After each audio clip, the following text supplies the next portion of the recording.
ہم تمہارے بہت مشتاق ہو کر نہ فقط خدا کی انجیل بلکہ اپنی جان تک دینے کو راضی تھے۔ ہمارے لیے آج کی پہلی تلاوت مقدس پولس رسول کا پہلا خط تسالونیکیوں کے نام، اس کا دوسرا باب، اس کی پہلی 8 آیات مقدسہ۔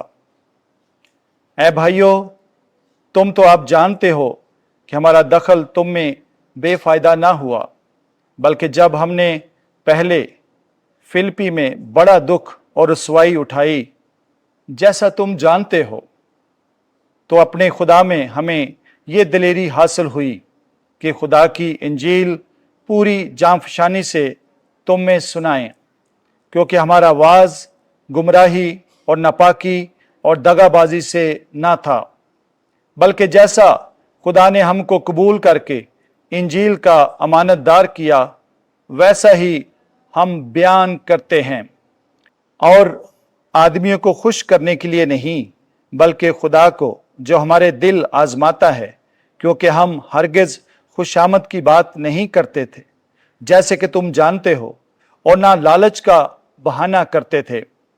خدا گواہ ہے، اور خواہ تم سے خواہ اوروں سے ہم آدمیوں سے عزت نہیں چاہتے تھے۔ ہم مسیح کے رسول ہو کر تم پر بوجھ ڈال تو سکتے تھے، لیکن ہم تمہارے درمیان نرم دل رہے۔ جس طرح ماں اپنے بچوں کو پالتی ہے، اسی طرح ہم تمہارے بہت مشتاق ہو کر نہ فقط خدا کی انجیل بلکہ اپنی جان تک بھی تمہیں دینے کو راضی تھے۔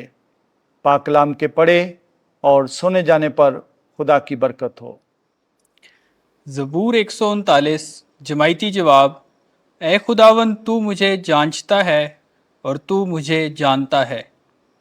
اے خداوند، تو مجھے جانچتا ہے اور تو جانتا ہے۔ تو میرا اٹھنا بیٹھنا جانتا ہے، تو میرے خیالات کو دور سے سمجھ لیتا ہے۔ جماعتی جواب۔ اے خداوند، تو مجھے جانچتا ہے اور تو مجھے جانتا ہے۔ تو میرا چلنا اور لیٹنا پرکھتا ہے اور میری سب راہوں سے واقف ہے۔ اس سے پیشتر کہ کوئی بات میری زبان پر آئے، اے خداوند، تجھے کامل طور پر معلوم ہے۔ جماعتی جواب۔ اے خداوند، تو مجھے جانچتا ہے اور تو مجھے جانتا ہے۔ پیچھے سے اور سامنے سے تو مجھے گھیرے ہوئے ہے، اور تو اپنا ہاتھ مجھ پر رکھتا ہے۔ یہ معرفت میرے لیے نہایت عجیب ہے، یہ بلند و بالا ہے، یہ میری سمجھ سے باہر ہے۔ جماعتی جواب۔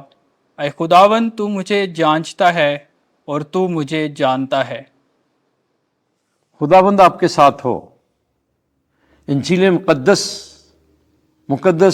متی کے مطابق اے خداوند تیری تمجید ہو۔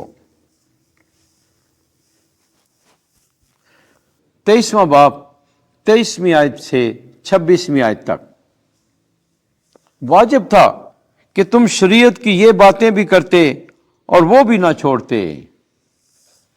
ایک دن یسوع نے کہا، تم پر افسوس اے فقیو اور فریسیو، اے ریاکارو، کیونکہ تم پودینہ اور انسون اور کمون پر تو دایکی دیتے ہو، پر شریعت کی بھاری باتوں یعنی انصاف اور رحم اور ایمان سے لاپرواہی کرتے ہو۔